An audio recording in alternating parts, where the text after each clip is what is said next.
Okay, my name is Georgina Baba, and I am one of the training and account managers for the Attainment Company. I am located in Houston, Texas. Other account managers are located across the country in different places, so we're pretty much scattered. Attainment Company is located out of Verona, Wisconsin. We are a small company, but we are doing what we can in order to help support you all during this difficult time. Today, I will be presenting on our web-based elementary literacy solution and the importance of results.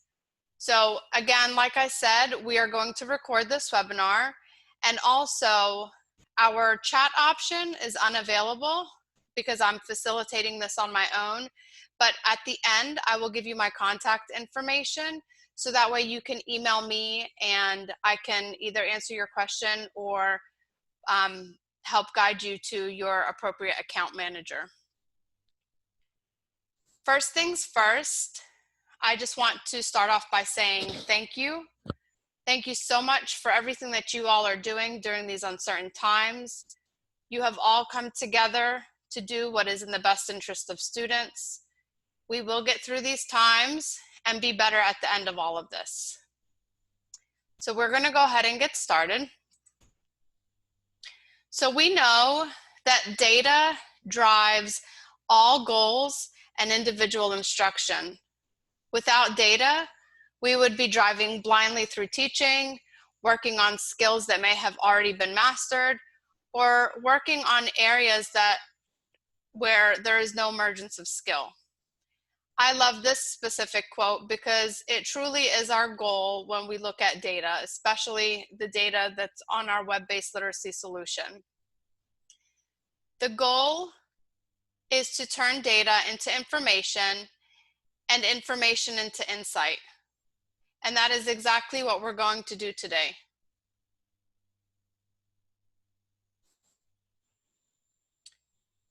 During this session, we are going to talk about the importance of data, how to pull up the results, and where to go from there. So at this point, hopefully you guys will have already signed up for the hub for our web-based literacy solution option that we're giving away right now, a 90-day free trial. If you have not and you want more information, again, contact me at the end and I'll get you all that information and how to sign on to the Attainment Hub. So once you sign into the hub and you've already put in your students and they've already been working within the literacy solution, you are going to click on the Cloud tab. And once you click on the Cloud tab, you'll find the full page with all your students that you've set up. So then you're going to choose the student whose data you want to pull up, and then you'll hit the results button. So by doing this, it will get you to the results page, and you will see when they got on, what their percentage was, what time they got on, so there's an actual timestamp, if they followed the lessons in order, the way that they were supposed to. So it really gives you some complete information in regards to what the student is doing, their success, and what areas maybe they might struggle with. So if you notice, there is a little sidebar that says sort by date. If you click on that, it'll put everything in order in regards to the date that it was completed and then the actual timestamp. You can look at specific lessons that the student has worked on. You can look at assessments that the student has worked on. So if you want more information based on the results that we just saw, all you have to do is double click on any of the ones that you want to go into more detail on. So I'm going to double click on the ELS-B assessment level 1. And when I do that, it'll take you to a full screen that shows you all the students' information for that specific level for ELS-B. You will notice the student's name, the date it was completed, the score or percentage, and the total time that it took the student to complete that specific level. So below that, you'll notice that the errors are marked with a red X, and the correct responses are marked with a check mark. It also provides you with how much time it took the student to complete that one specific objective. So again, you get very detailed information just by double clicking on the assessment, and it really gives you a guiding tool to help the parents and let them know what areas that their child continues to struggle with, and what more they should complete or go back and repeat lessons on. So with this one, we're going to look at these specific results for Jacob. Jacob is my own son, and I put him into the computer. So this is not anyone's data except some made-up data that I created. But I just wanted you to look at this just to get an idea of more specific information that you can provide a parent that's going through this. So when we look at this, we can see the skill areas that Jacob is having difficulties with. And we can see that responding to literal questions about a story is a problem for him. But we can also look at, oh, well, that didn't take him too much time to complete. It only took him 1 minute and 42 seconds, which tells you, maybe he wasn't really focusing. Maybe he was thinking about something else that he wanted to do. You guys obviously know your students best, so you know how much time would be more appropriate for the student to spend on a specific objective. So that could be something that we could talk to them about, is making sure that, you know, they complete the assignments maybe at a time that might be more appropriate for them, maybe in the mornings, making sure they have some type of visual to show them that once they've completed their work, they get their tablet time, so on and so forth. You can also see that in objective 8, that Jacob is doing really well with identifying his letter sound correspondences. So again, just more information that you can provide the parent, but also knowing that, hey, okay, this is just the letter M, so I'm gonna keep looking into letter sound correspondences and see if there's another specific sound that he has difficulties with. So we're not gonna completely overlook that, but we're gonna just see that for this specific lesson, he has his letter sound correspondence for letter M. So now that we've determined that the problem area seems to be objective 5, we're going to guide the parents, right? Because data is what's important. So data tells us that Jacob's having difficulties with responding to literal questions. So we're going to guide the parents to provide them some extra practice in this specific level and objective. So the great thing with ELS-B and our web-based solution is you can guide them directly to that specific level and objective, so that the student is not having to go through the entire lesson. So that is one thing, and I'm going to show you how to do that on the next slide. So when a parent signs on to ELS-B, because you've given them all the information, they know how to sign on, they're going to get this box. And you're going to tell them, hey, Johnny needs to go back, or Jacob needs to go back and review whatever lesson that they had difficulties with. And then once they do that, they're going to get the Mo box, right? That beginning box that shows where they're going to begin their instruction before Mo pops out and says hello. If you click on or guide the parent to click on objective right at the top, you can go through and select the objective that you want them to repeat again. So for this one, we specifically said that Jacob was having difficulties with objective 5. So once we click on that objective, then Jacob is going to be taken directly to the objective lesson for 5. So again, it's easy, and then you have that repetition. We all know that our students need that repetition, and so they've got their access in order to repeat instruction so that they can meet mastery for their specific level prior to moving on to the next level. With ELS-B, the end of level assessment should be a 75% or higher to achieve mastery. But again, you guys know your students best, and you guys know, hey, 75 is kind of low for my student.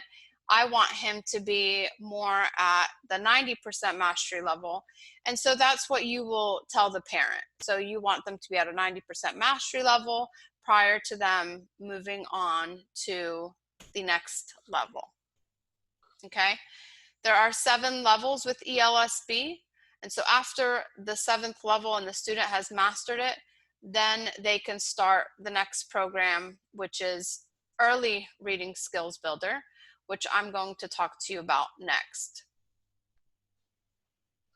Again, if you signed on while I was talking, I'm going to provide you all with my information at the end of the webinar, and then I'll be able to, if you want to email me, I'll be able to respond to your questions in regards to the ELS-B or ERS-B, and then we can go from there as far as answering your questions or help guide you to your appropriate account manager for the for our nation.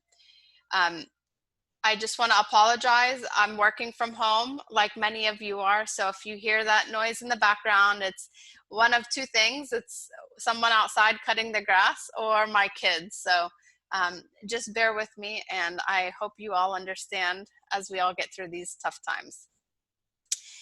Another platform that we've given you access to is ERS-B. ERS-B is very much like ELS-B in regards to how to pull up the data and information and how to guide parents in regards to what they should be working on their students with. Again, very similar. You go to the Cloud tab. You click on the student that you want to view information on, and then you click on Results. All results from any of the programs that the students have been working on will appear here. So you guys will notice that it says ELS-B and ERS-B. So with that, you can see up there, it says ELS-B and then ERS-B right below it. And then that gives you really good guidance in regards to, hey, it looks like Jacob's been skipping around here. Making sure to tell the parent, hey, we need to finish ELS-B first.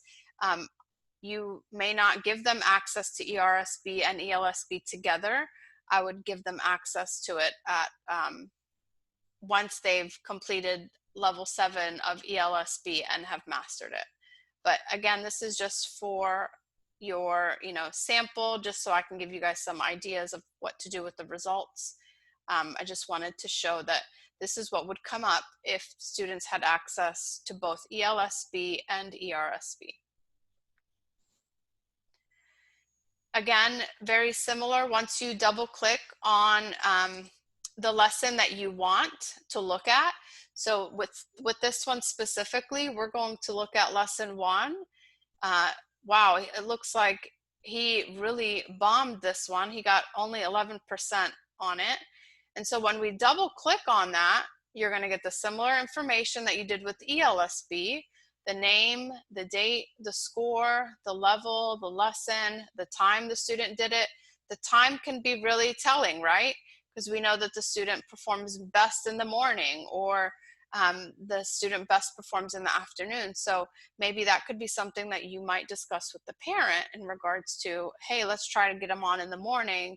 That's what time, you know, Jacob was used to at school in order to do when he does his reading instruction. So all those things could be factors as to why he did not do well. But some things that you may notice here is that Jacob did not complete any of the lessons, right? Or he completed letter sound identification, and then the rest of it was not completed. So that is why he scored an 11% on this specific lesson and level. Also, if you've noticed back at the top left, there were only 3 lessons. He did 1, 3, and 4. So he completely didn't finish lesson 1. We know that because we pulled up the information. And then he also skipped level 2. Lesson 2. So again, these are all discussions to have with the parent, you know, maybe have them go back and do lesson 1 and lesson 2, just so we have that consistent data and information. And then also repetition. Repetition is key, and repetition will get them to do really well when it comes to their end of level assessment in order to move on to the next level.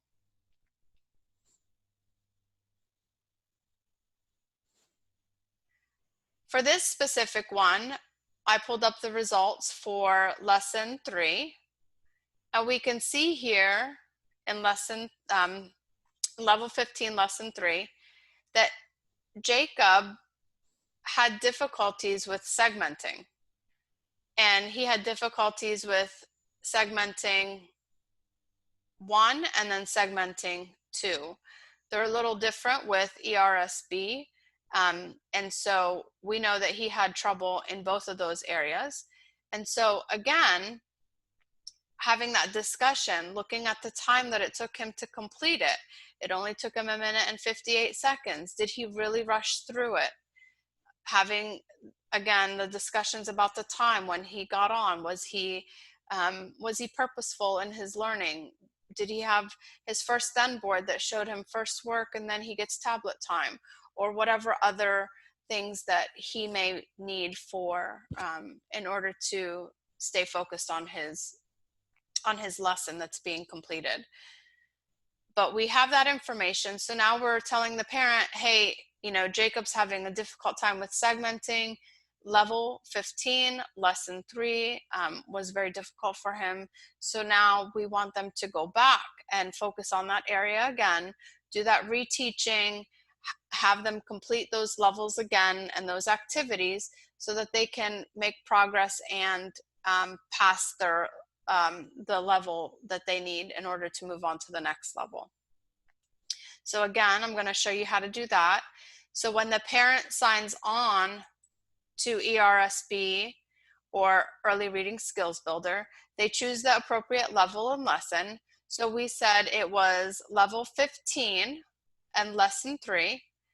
And then once they do that, they click on activity, which is at the top, very similar to ELS-B. They click on the activity at the top, and then they choose segmenting 1 or segmenting 2. I would probably have him start with segmenting 1, complete that, and then go back and do segmenting 2. Okay. And once the parent clicks on that, it'll take them directly to the actual activity that the student is struggling with.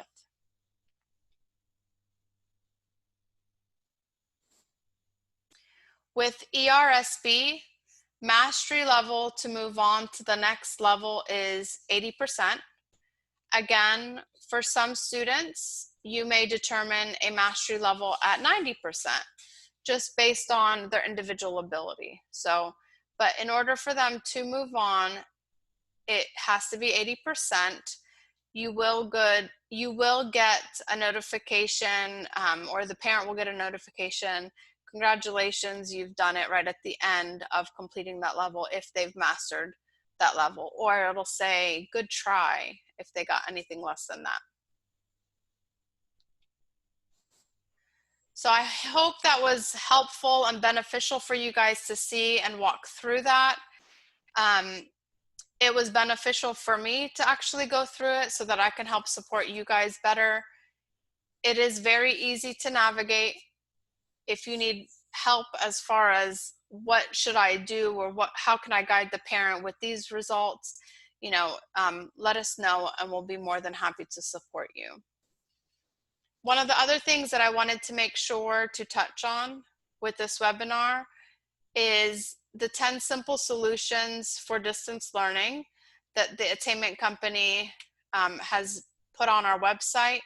If you go to attainmentcompany.com, you will notice that there's a red band going across that talks about specifically the COVID-19 virus and the 10 simple solutions for distance learning. If you click on that, it will take you to the different things that the Attainment Company is doing at this time. One of the things I want to draw your attention to specifically is we have apps that are free. They're light apps in the App Store. So if you go onto your Apple device and you're in the App Store, you can type in Attainment Lite apps and it'll bring up all the different apps that we offer, light versions of, that are useful for students and useful for parents. So I would definitely recommend going through and looking at that and see what light apps you can kind of help guide parents with in regards to getting them a little bit more support and help during these unprecedented times. If your school district has purchased curriculum from us, we are also coming up with the Attainment Hub, which houses digital content for anything that your coordinators or district has purchased for use for students with disabilities. So your coordinator can get in contact with me and I can guide them to their appropriate account manager so we can see if that's something that we can get set up for you guys in order to help support with the distance learning, getting those workbook pages and things, flashcards, graphic organizers, etc., in order to be sent home to help with the distance learning. We just talked about the free web-based subscriptions that we have. There's several other things that are on here, but I'm not going to go through them all.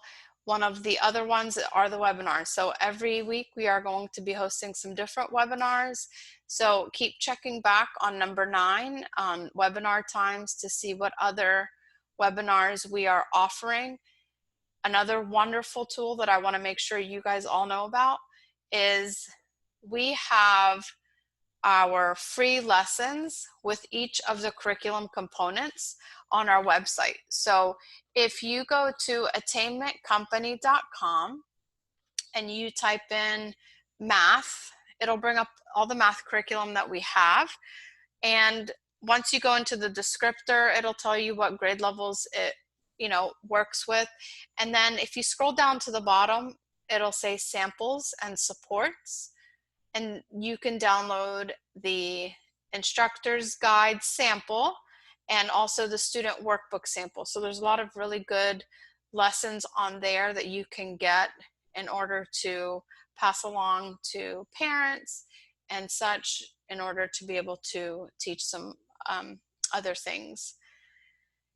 I thank you guys so much for everything that you have been doing with your students and with your parents and everything that's been going on with these tough times.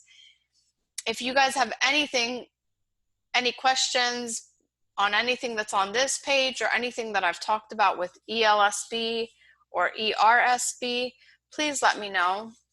I'll provide you with my contact information on this next slide. and take a picture of it. Again, I will be more than happy to answer your questions or get you in touch with your account manager if it's something that I can't easily answer for you. All the account managers and Attainment Company, we're all here to support you all. Again, thank you for all that you're doing to support students during this unprecedented time. We hope that you stay safe and healthy, and please reach out to us so that we can help you in any way that we can. Thank you all for joining us, or joining me, I should say, for this presentation. Again, please reach out to me if you need anything. Thank you.